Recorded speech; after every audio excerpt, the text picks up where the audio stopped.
80년 5월에 자기 가족을 잃거나 남편을 잃거나 그런 여성들로 구성된 그 5월 어머니 집을 이제 이렇게 만들어 가는 거죠.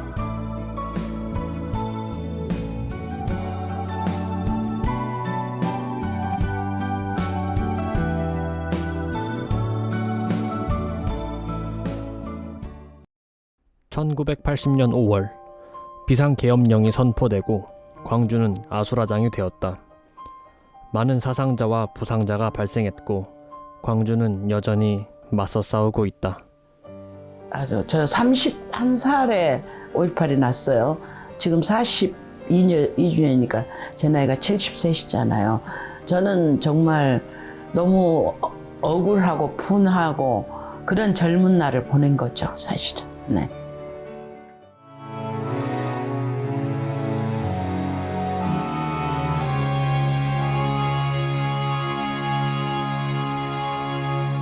저는 5월 어머니집 전 관장 이명자입니다. 5월 어머니집은 민주화 운동으로 상처를 입은 여성들에게 위로의 공간이자 쉼터이다. 2001년 5월 여성회 창립을 시작으로 현재까지 여러 활동을 하면서 광주의 역사를 알리는 데에도 큰 힘을 싣고 있다.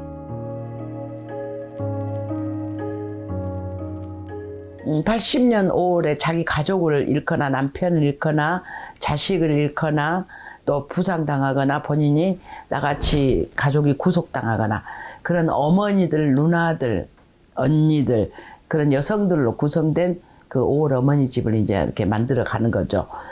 어느 누구한테도 말을 할 수 없는 상황 속에 저희들이 살았잖아요. 그래서 우리 어머니들의 트라우마도 좀 견뎌낼 수 있고 어떻게 쉼터의 그런 역할을 하는 곳이 좀 필요하다 그러면서 장동 로타리에다가 이렇게 조그마한 주택을 하나 얻어가지고 거기서 처음에 시작을 했지요. 5월 어머니 회로 동명동으로 왔다가 최초로 여기에 이사를 온 거죠.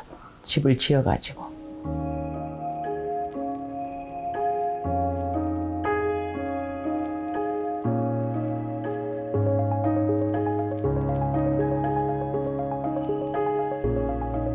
다 연로하셔요. 좀 돌아가시기도 하고 지금 어머니들이.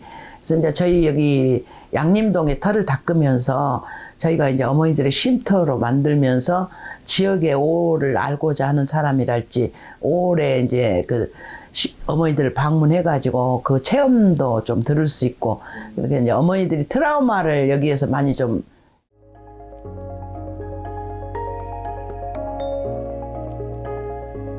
쉽게 꺼내지 못한 말들을 서로 공유하며 젊은 날의 상처를 위로할 수 있는 5월 어머니 집은 어머니들에게 작은 희망이자 투쟁을 멈추지 말아야 할 이유이다.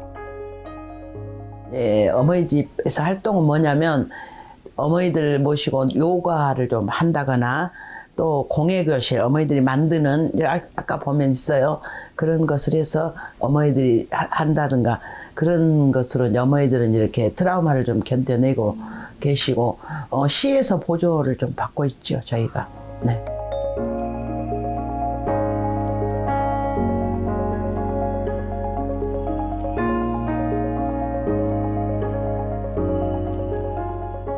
저희가 주먹밥 체험을 많이 하고 있고요.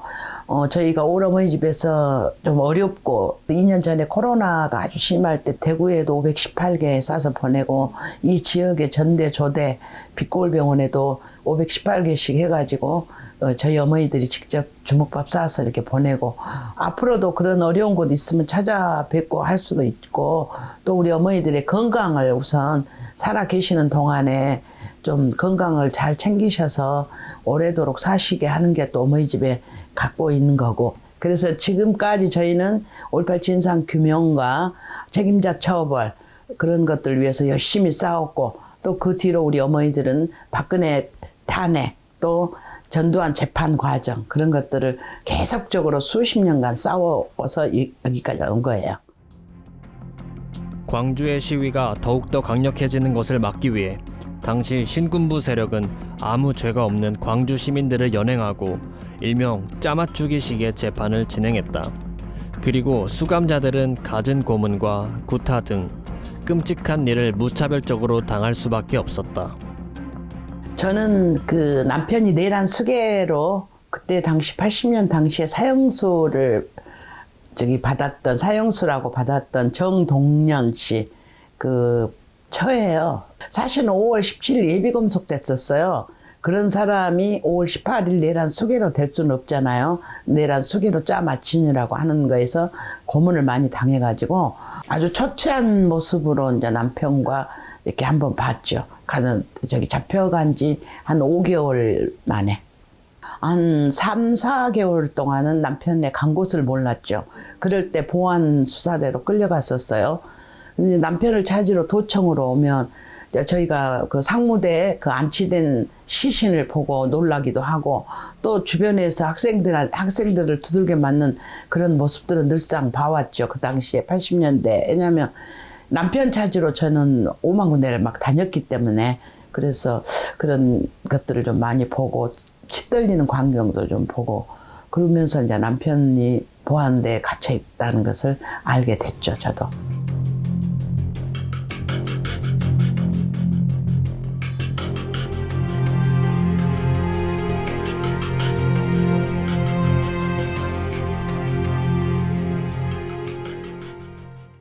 어느 누구도 가족과 말을 할 수가 없는 군인들의 재판이었기 때문에 가족들이나 피해 우리 그 남편도 그런 말을 할 수는 없었고 내가 하는 모습을 보고 안타까워만 했죠. 막 이렇게 이야기를 못하고 초췌해진 남편의 모습을 보고 이제 저희들은 아주 분노를 느끼면서 악을 쓰고 막 난리가 났죠.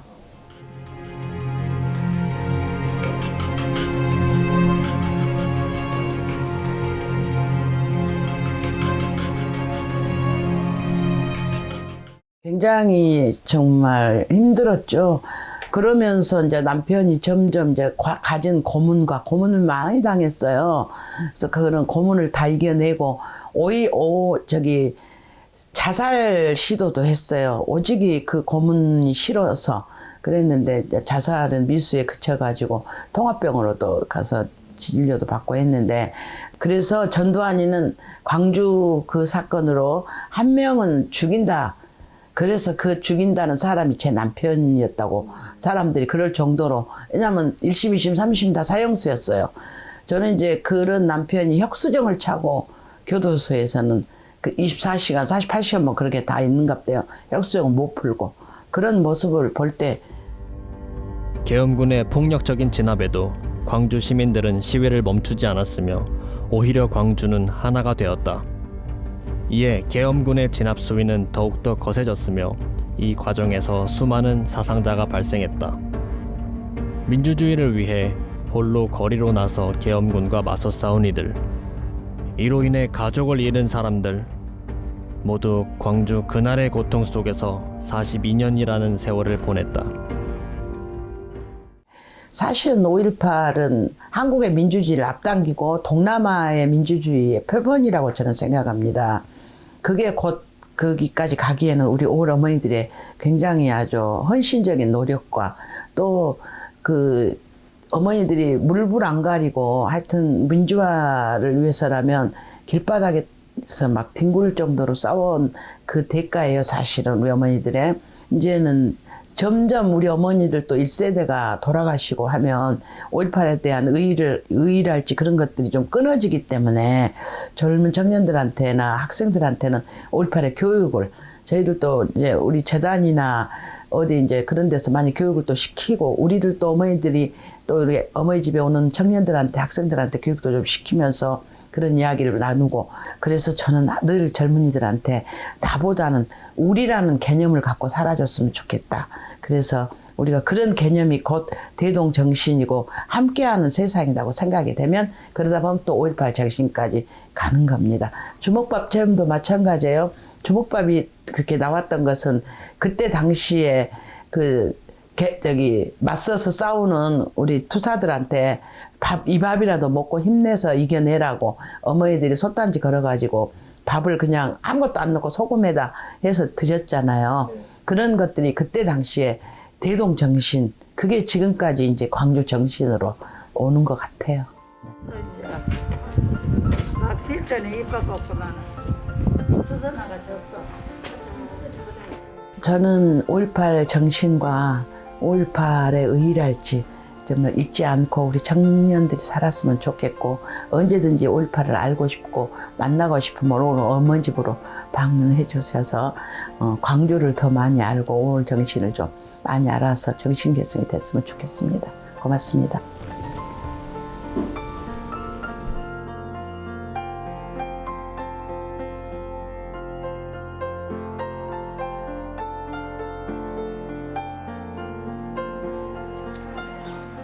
지금 전두환이가 죽었잖아요. 전두환이가 죽기 전에 정말 올 어머니들이나 강주 시민한테 정확한 사과가 있었더라면 저희가 가슴이 덜 아팠을 텐데, 그런 사과 한마디 없이 죽었다는 것은 용서를 지금도 할 수가 없고요. 저희 어머니들 끝까지 진실 규명이나 책임자 처벌, 여러 가지 민주화운동에 대해서 열심히 싸우겠습니다.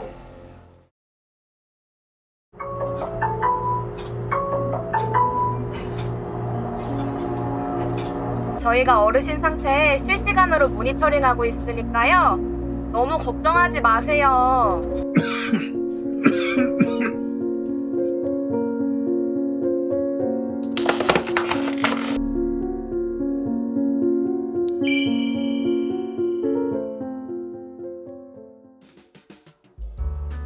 곱게 단풍이 불었던 지난 가을, 우리 가족은 모처럼 자동차를 타고 멀리 여행을 갔습니다.